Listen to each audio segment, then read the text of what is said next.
My sister asked for full custody of my son, then filed a 12-page co-parenting plan without my consent. That's when we called the lawyer. I am a man named Silas. I became a father for the first time. I assumed I knew the type of man I'd be when that happened. Protective, present, and possibly a touch overwhelmed. But I never expected my own family to pose the greatest threat to my son's safety. I grew up in a small town where everything revolves around image, where everyone knows everyone and nothing goes unnoticed. My parents have significant roots here. My father serves on nearly every neighborhood group you can think of, and my mother is the unofficial queen of church fundraisers and school activities. People around us regard them as respectful, generous, and kind. Behind closed doors, everything revolves around control and legacy. My older sister Sable is the oldest. She and her husband Brian had been trying for a baby for years. They tried every possibility, including numerous rounds of IVF, fertility specialists in the next city, and even a brief adoption inquiry that ended in heartbreak. Sable went into a downward spiral once they gave up trying. Every holiday became a grieving session for what she had lost. Every topic eventually came back to parenthood and how cruel life was to her. I never expected to have a baby anytime soon. Marin and I were still finding out life together. Nothing flashy, and no great plans. We were pleased. When she became pregnant we were surprised, but we knew we wanted to keep the baby. We made it work by moving in together, setting a budget, and making compromises. We were young parents, yes, but we were prepared. When we told my parents, their disappointment was clear. They did not yell or criticize us directly. They just expressed their disapproval by smiling too tightly, asking inquiries that sounded more like warnings, and repeatedly reiterating how things used to be done. We did not expect a parade, but we did hope for some warmth. Instead, it seemed like we had embarrassed them. However, after our son Kieran was born, things appeared to change. Initially, it was subtle. My mother delivered off meals, but always made a comment about Marin's tired appearance. Sable arrived with cartons of baby clothes, some still with price tags. She inquired about our nursery theme, which we had not yet considered, and began offering choices. Pinterest boards, color schemes, and diaper brands. It felt more like she was preparing for her own child than assisting with ours. Marin and I choked up with delight.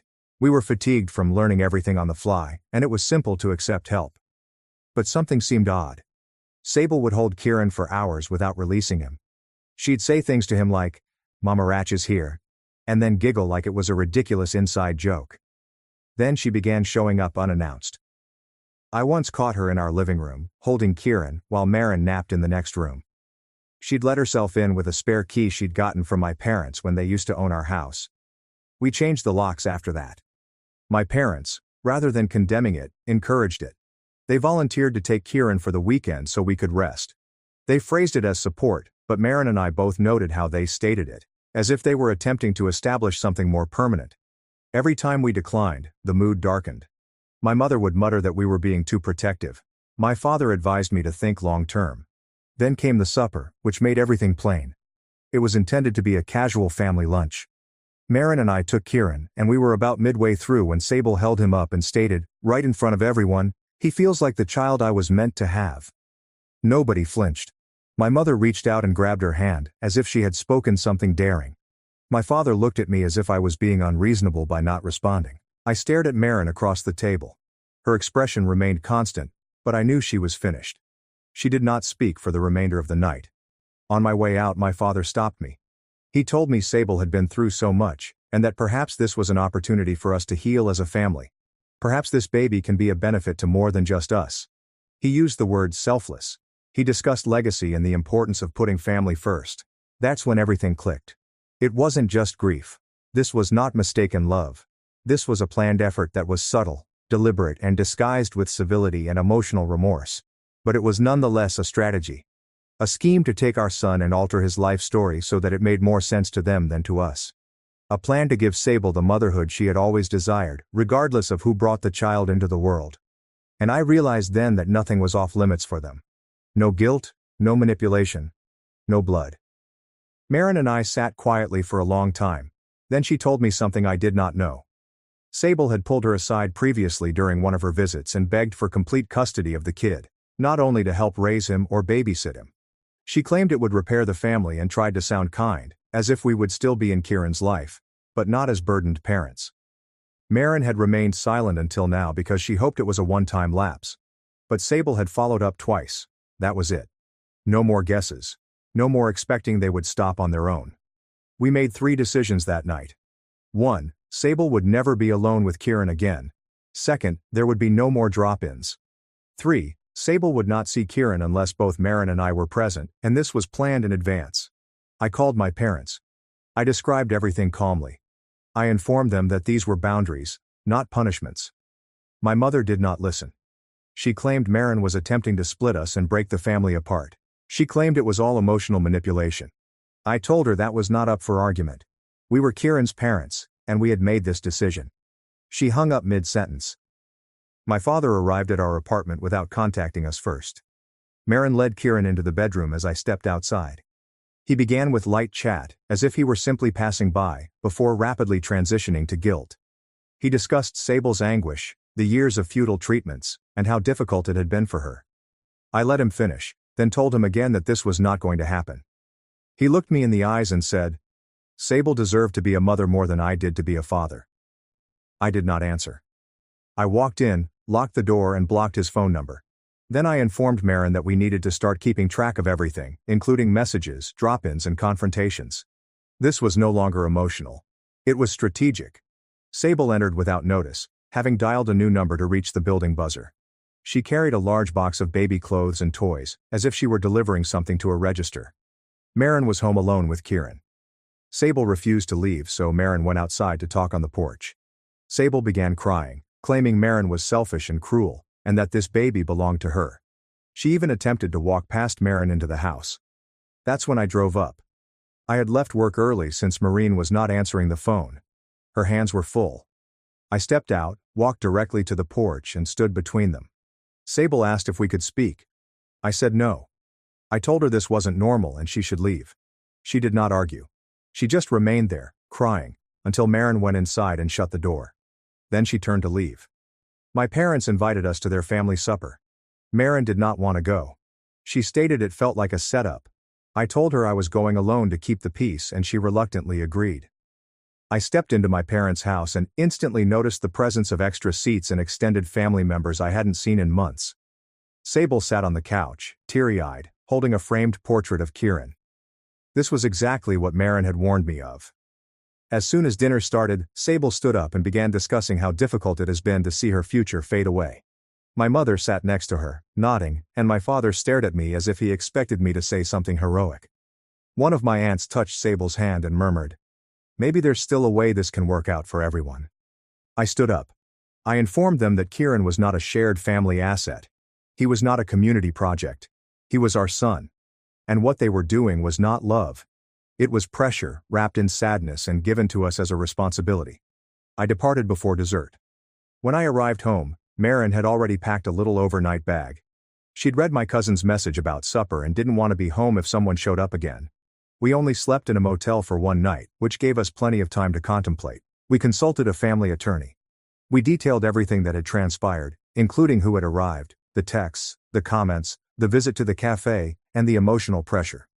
He listened, took notes, and told us we were making the proper move by pursuing legal action early. He instructed us to capture everything, not just texts and emails, but every call, unexpected visit, every conversation. He also made it plain. Legally, we were correct, but we needed to be prepared for further escalation. He elaborated. Families like this rarely back down cleanly when they think they're acting for the greater good. Maren and I agreed to keep touch to an absolute minimum. We stopped Sable. I saved my mother's phone number for now, just in case of an emergency. But Maren blocked all of her known phone numbers, emails and social media accounts. We established a new, exclusive network of trusted contacts. We replaced our door locks again. From that moment forward, every decision we made would revolve around one thing: protecting Kieran. Not from strangers, but from those who professed to love him the most. The lawyer did not spend time. He explained exactly what needed to happen next. We were legally on firm ground, but we needed to document everything: texts, voicemails, unexpected visits, and even secondhand messages. More proof is better. He emphasized that if limits were consistently violated, we may consider a formal cease and desist order, or possibly a full no-contact order if things progressed. Maren received a message from an old college acquaintance she had not communicated with in over a year. The message was unexpectedly long, emotional, and clearly not written on her terms. It said things like, think of the sisterhood, and, Sable deserves to be a mother too. Sable had contacted that friend. We instantly blocked her. I called her on a different number, briefly informed her that we knew she had relayed Sable's words, and cautioned her that anyone who played messenger would be removed from our lives without further notice. I then checked my inbox. There was an email from a new address that my mother had never used before. It was not simply a message. A PDF titled Co-Parenting Plan for Kieran included a whole document. Inside there were headers, bullet points, and a schedule breakdown. It also had sections for weekends with Sable, holiday rotation, and trial guardianship. My mother had written it as a business proposition. Her tone was professional and pleasant, but the message was clear. They still thought this was negotiable. I didn't respond.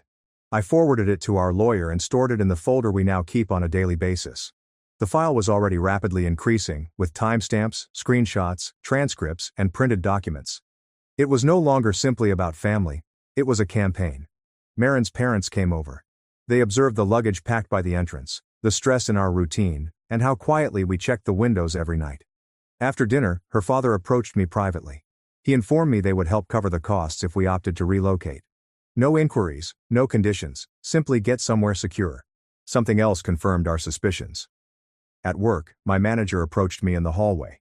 He inquired carefully if everything was fine at home. Someone in town apparently expressed concern for Kieran's well-being. I questioned him directly about who had said that.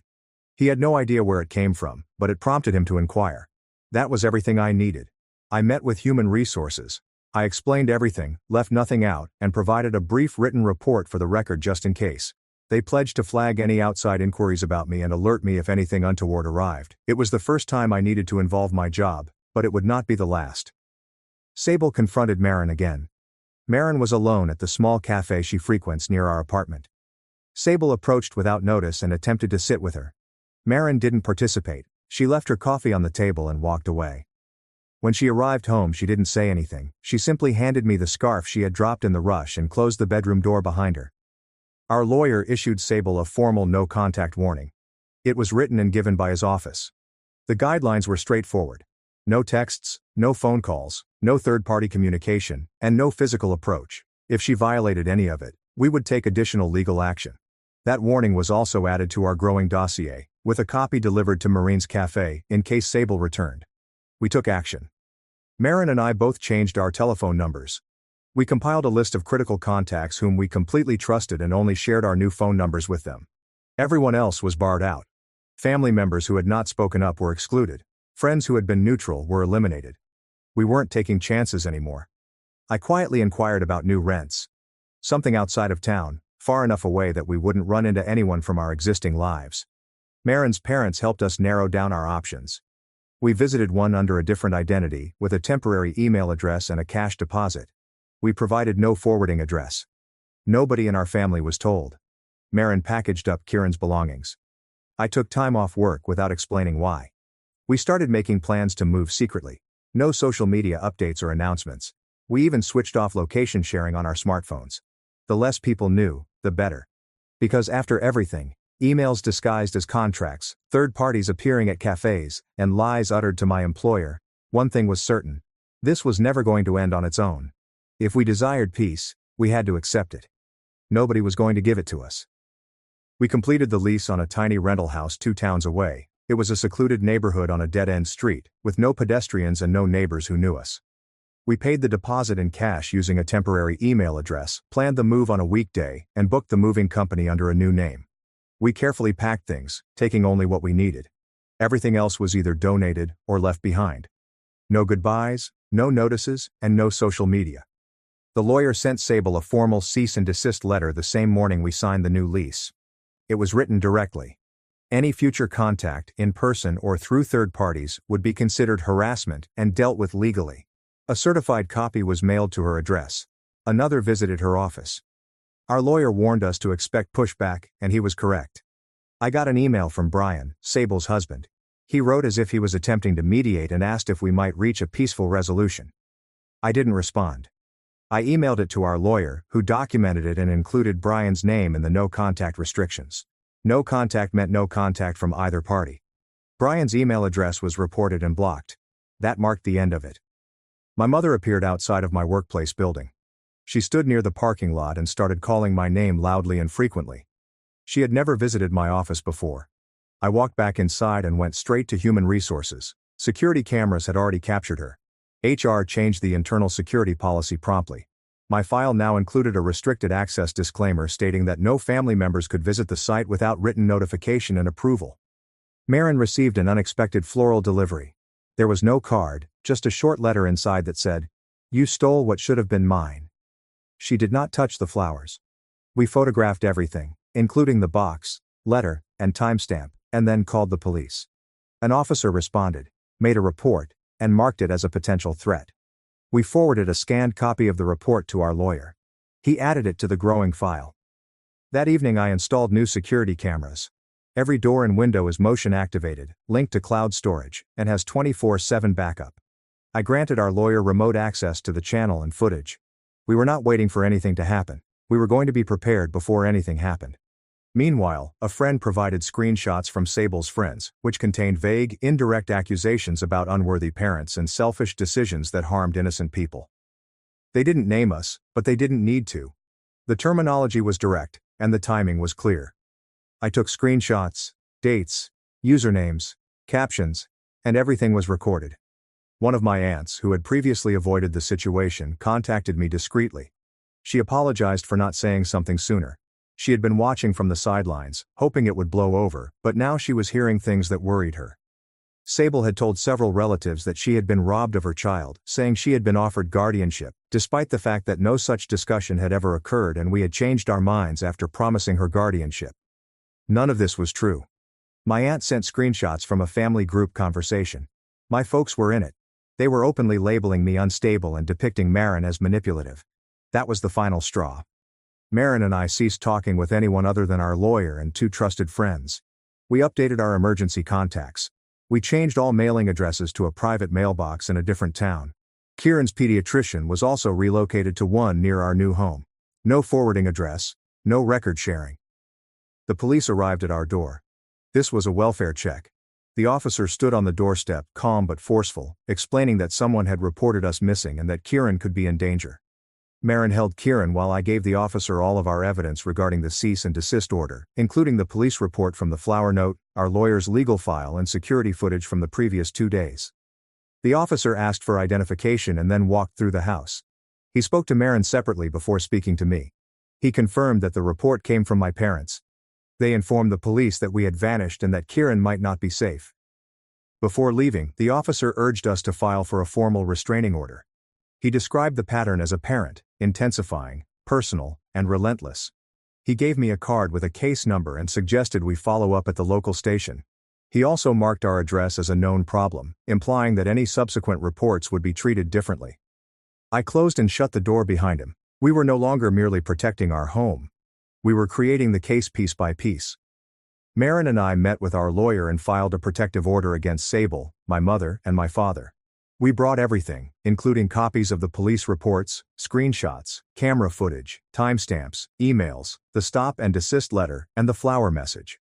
The lawyer presented it all in one harassing filing. It was around 2 inches thick. He suggested we start keeping a printed, time-stamped timeline to keep things organized.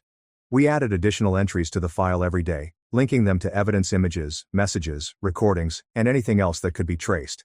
Another legal document has arrived. This time it's from my father's attorney. It was a claim for grandparents' visitation rights. They had submitted a request to the court, claiming that they had a deep relationship with Kieran and deserved regular access. Our lawyer immediately filed an objection, including a detailed report indicating that my parents had never cared for Kieran. Not overnight, not while ill, and not during our working hours. All past interaction had been limited, and recent contact had been classified as hazardous. The objection was approved without a hearing. The claim was refused. A delivery arrived at our front door. It contained no return address. Inside there was a little stuffed teddy bear. Maren saw something unusual about it immediately away. The eyes appeared particularly shiny.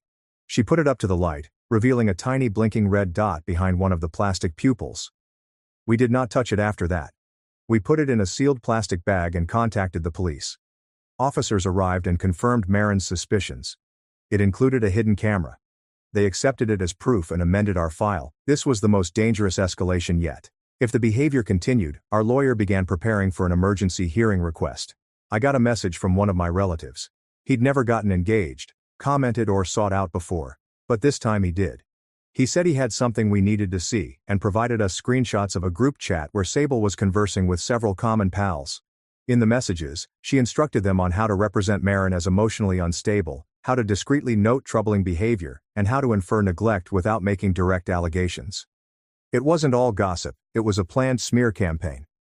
Our lawyer started writing a slander action.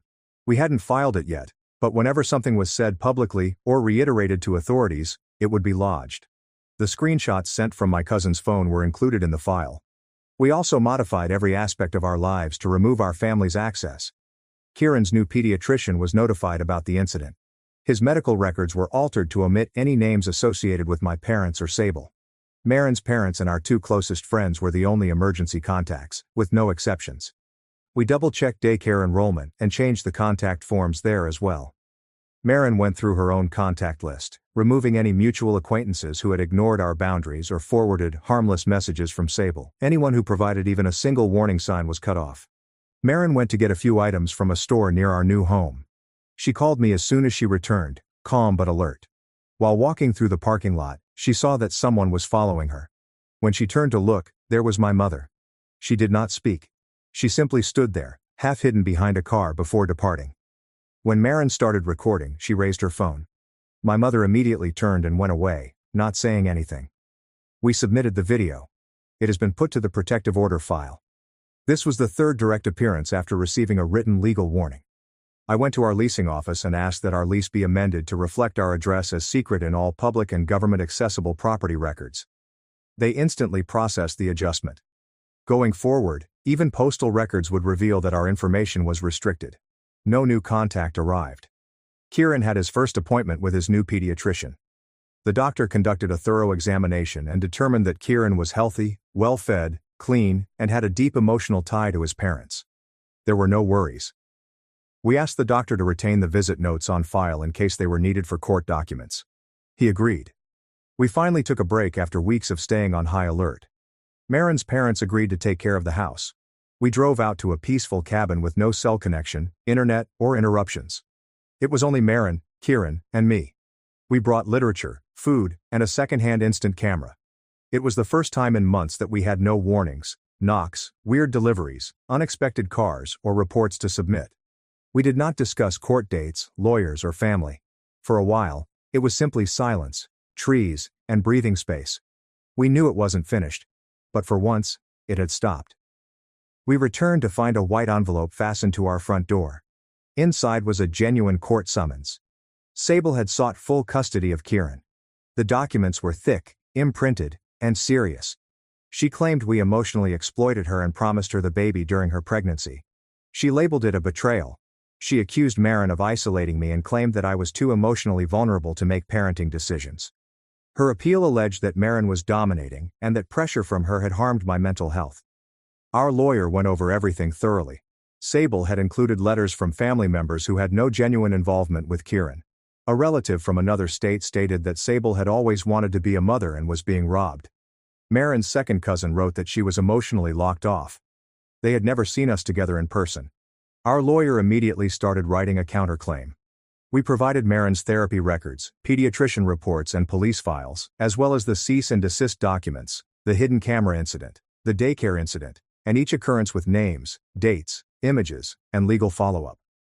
We established a complete paper trail indicating that Sable had never been promised custody, either legally or verbally, and that every step we took was motivated by her continued harassment. I contacted someone I hadn't spoken to in years, Sable's former therapist. She was no longer treating Sable, but she agreed to submit a confidential statement expressing concern about her obsessive behavior and citing previous patterns that matched what we were seeing. That letter was signed, sealed, and delivered directly to the judge's office by our legal team. The court has scheduled a preliminary hearing. A gag order was obtained immediately. Both sides were forbidden from discussing the issue online or with extended relatives. No social media references, no imprecise remarks, and no messaging through third parties. Any breach may result in punishment. Maren and I combed through every account we had, including Facebook, email, photo applications, and cloud backups. We eliminated all baby-related photos, removed any public references to our location, and enabled two-factor authentication. All friends and extended family members were deleted from follower lists unless they were on our legal clearance list. Any new follower requests were ignored. The daycare called. One of the staff members informed me that my mother had arrived at the front desk. She informed them that she was registered as Kieran's guardian and will be there to fetch him up. She even carried an old photograph of herself with him. When they asked for ID and emergency contact information, she became agitated. The director contacted the police. By the time I arrived, authorities had already begun speaking with the daycare team. My mother had left, but not without causing a scene. The police obtained witness testimony and issued a formal trespass order against her. She was now permanently prohibited from the facility. Our lawyer received the report, which included the names of the witnesses. That incident alone was sufficient to support our protection order request. One of my aunts called to softly alert us. Sable had been quietly telling people for years that if she couldn't have a child, she wanted to raise mine. She explained that she was always supposed to be Kieran's mother. She had allegedly presented it as a promise, telling others that I had thought about it and that we were still thinking out how to move forward. None of it was true, but it explained why so many relatives believed her account of events. I printed out emails from the week Kieran was born, messages in which I shared infant images, hospital updates, and even a receipt for a birth certificate naming Maren and me as parents. We filed them together with our signed parental plan, a notarized document from early in the pregnancy that outlined our obligations, insurance coverage, and medical decision-making roles. Maren began working part-time from home again. We agreed on a new schedule, hers in the mornings, mine in the evenings, with the rotation always based on when Kieran needed attention. We shared a secured disk with our lawyer to facilitate document access. I upgraded our security system again, this time adding remote access, motion alarms, and encrypted backup. I also purchased a fireproof safe. Inside I kept 2 copies of every court document, police report, email exchange, and legal contract. One in print, and one on a drive. Our lawyer studied Sable's filing and provided a detailed response. It depended on emotion rather than evidence. No contracts, no written guarantees, and no guardianship papers. Just feelings, pressure, and a story based on pity. The judge scheduled the entire custody hearing. Everything from this point on would be resolved in court. No more texts, front yard visits, flowers, notes, or phony pickups. It was official now, and we were prepared. The pre-trial hearing occurred on a Tuesday morning. Maren and I arrived early with our lawyer and an entire binder of proof. The courtroom was quiet, with only a few people present.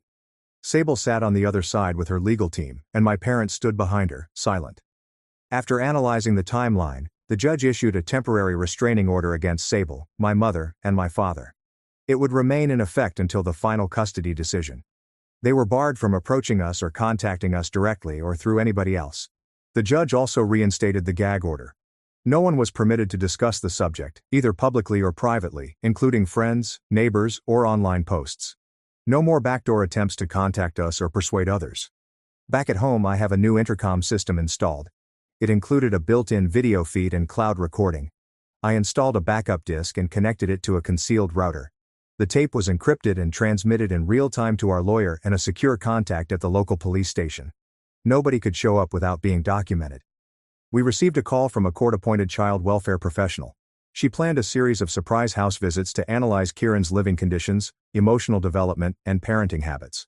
We were instructed not to demand an exact schedule in order to live our lives regularly. The specialist walked through each room, took notes, spoke to both of us separately, and observed Kieran's interactions with his toys and routine. She saw breakfast, nap prep, and playtime. She inquired thoroughly about sleep schedules, developmental milestones, and emotional attachment. Following the final interview, she filed an official report with the court. There were no worries. She described Kieran as happy, safe, and thriving. His emotional bond with his parents was described as strong and visibly healthy. Sable's legal team attempted to postpone the trial again. They submitted a motion requesting extra time to collect emotional evidence, whatever that meant. The judge denied it on the spot. The documentation previously submitted was thorough. The court found no reason to stall. Our lawyer presented a psychiatric report from 5 years ago, an old evaluation of Sable related to her infertility support sessions. The records, obtained lawfully thanks to her old therapist's cooperation, revealed long-term trauma responses, profound sorrow spirals, and mental instability. The documents did not portray her as malevolent, but they did reveal that she was ill and that her pain had influenced her behavior. My department chief called me. They offered me a permanent remote role. I agreed immediately. It meant I could stay at home, help Maren, and keep track of things without missing work. We modified our schedules so that we could both be present for the majority of Kieran's day. A cousin I hadn't communicated with in years contacted me. He was not involved in any of the turmoil, but had been mistakenly joined to a private message group. In that group, Sable had written that Maren was about to give up parenting. She stated Maren had mentally checked out, and I was in over my head. She was still promoting the story that Kieran belonged to her. The screenshots were time-stamped and given to our lawyer as further proof for the file. Our landlord has contacted me. Someone purporting to be from Child Protective Services had stopped by and requested admission to our apartment unit. The landlord seemed suspicious. When questioned, the individual lacked a badge, refused to provide a full name, and swiftly fled. Before departing, the landlord took a photo using his phone. The individual was one of Sable's closest pals. We filed a complaint with the local authorities. The landlord agreed to testify in court if necessary. Maren began therapy again and was formally diagnosed with situational anxiety. After several sessions, her therapist wrote a professional statement explaining the effects of the continuous pressure and stalking on her health. It was more than just emotional. It was physical, with sleep disturbances, gastric problems and panic attacks.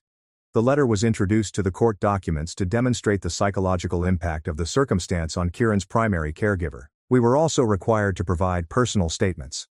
Maren and I each created thorough timelines from the pregnancy to the present, outlining each episode and its implications. We documented the financial costs, emotional breakdowns, and familial losses. Maren's message centered on her responsibility as a mother and the fear she has felt every day since Sable began inserting herself. Mine concentrated on my own family's treachery, refusal to accept boundaries, ambushes, rumors, and lies. We concluded our speeches in the same way, with one simple request, that Kieran be allowed to grow up free of the burden of someone else's plight.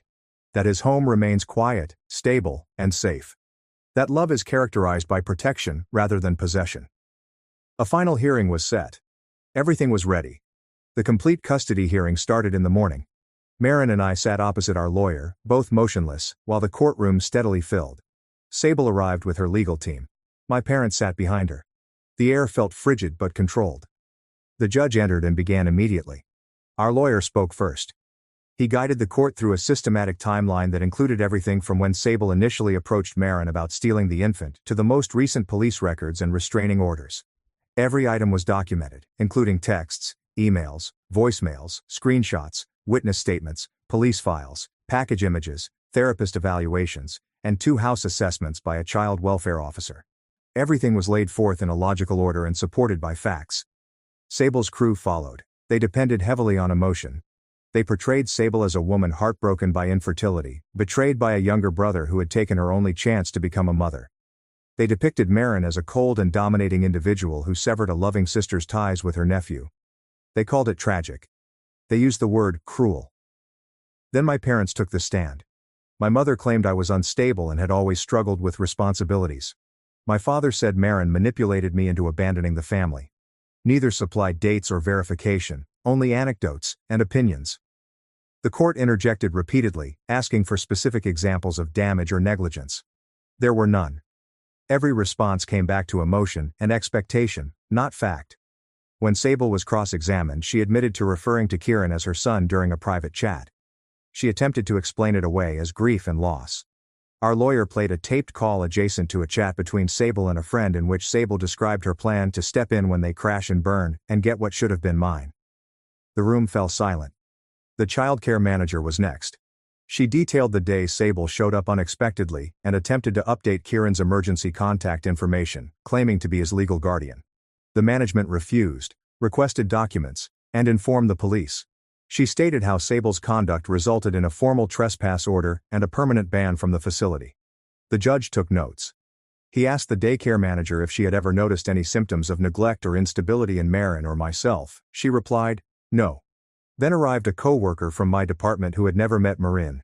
He testified about my workplace behavior, stress management, and how I discussed parenting. He referred to me as patient, constant, and attentive. His testimony was not emotional. It was practical and consistent. The court-appointed child welfare officer delivered her final report. She described our home as solid and secure. She noticed Kieran's strong bond to both parents, his emotional development, and how Marin and I divided tasks. She informed the court that no changes in custody were proposed.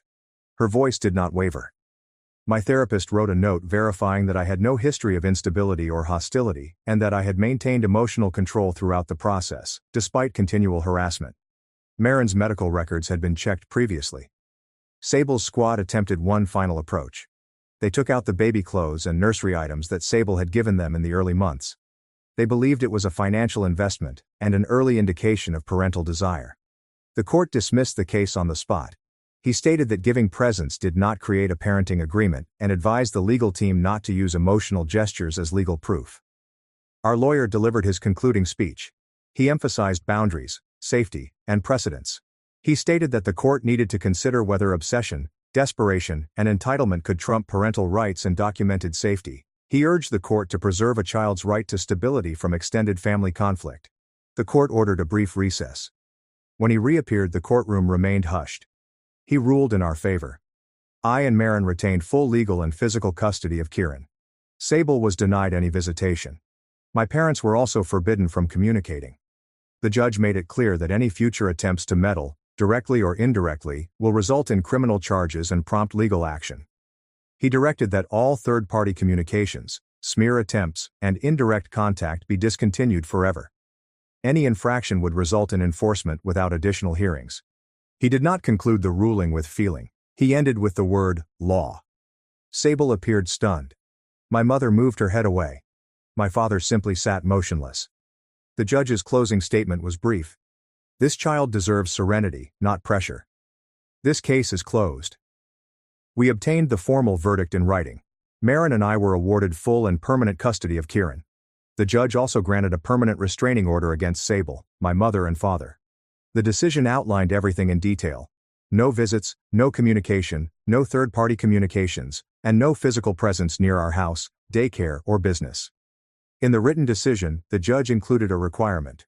Sable was barred from filing any future custody appeals unless she underwent formal psychological therapy and received clearance from a licensed mental health expert approved by the court. Without it, her case would not be considered. My father had breached the restraining order. He sent an email to my work address. It was short on making things right. I didn't open it completely. I submitted it to our lawyer, who immediately contacted the authorities. A warrant was issued for violating the court order. He was detained and released on conditional bail. The court imposed stringent no-contact orders again. One more violation and the next arrest would result in automatic jail time. We did not hear from him after that. Marin and I began the legal process of changing Kieran's last name. We wanted a clean split from the family members who sought to regard him as a consolation reward. Our lawyer filed the petition, and we obtained the relevant documents. We added it to a new binder we had created called the Legacy Folder. The folder included more than simply legal papers. We included letters, photographs, receipts, and handwritten notes. A copy of the judge's decision. A letter from the pediatrician. A printed snapshot of Sable's friend's message about taking back what's hers. One day when Kieran is old enough, we will give him the folder. We'll let him see for himself why we fought and won. I got a promotion at work. It included a raise and confirmed my permanent remote position. We utilized the extra money to carry out a long-planned move to a little coastal town Marin had always wanted to live in. We chose a one-story house with a fenced yard that was within walking distance of the beach. We did not notify anyone outside of our trusted circle. Marin continued her therapy. Her sessions became less frequent, and her therapist stated that her progress was obvious. She began helping with a local organization that helps new mothers cope with toxic familial pressure. She never spoke about our experience publicly, but she understood just what to say to women on the verge of burnout. I joined a peer support group for men dealing with custody difficulties and family meddling. I did not use my complete name. I told our narrative, the steps we followed, and the tools that worked. A couple men messaged me personally after meetings, thanking me for being direct and clear. They were not searching for impassioned speeches. They were searching for travel maps. According to a relative, Sable sold her home and moved out of state. My aunt texted me a quick note informing me that Sable had willingly attended a long-term mental health program in another city. She is still receiving treatment. But according to my aunt, she still considered herself as a victim. She had not apologized, contacted out, or acknowledged the court's decision. Word of the case spread among the extended family. A cousin distributed copies of the verdict to a few relatives who had initially supported Sable. People quietly began to back away from my parents. I heard some people had blocked their numbers. Some even cut off touch totally. There are no dramatic announcements. Just silence. Kieran turned 1. We didn't throw a large party, just the 3 of us. Marin made a tiny cake, which we let Kieran demolish with both hands in the center of the living room. We took some shots for ourselves. No social media, no family invitations, and no presents from strangers. Just balloons, music, and silence. Later that night, after Kieran had fallen asleep, I opened an old notebook and scribbled one more entry. Not for court, not for evidence. This is just for me. I mentioned that peace does not always arrive with reconciliation. Sometimes it appears to be distant, sometimes it appears that limits are being maintained firm, sometimes it is simply the lack of chaos. I wrote that giving things up does not indicate love, it's demonstrated by standing guard. No parent should be expected to give up their child to keep someone else's fantasy alive. We walked to the beach the next morning. Marin held Kieran's hand to one side, I clutched the other. He took short, awkward steps through the sand. The wind was mild. The waves were silent.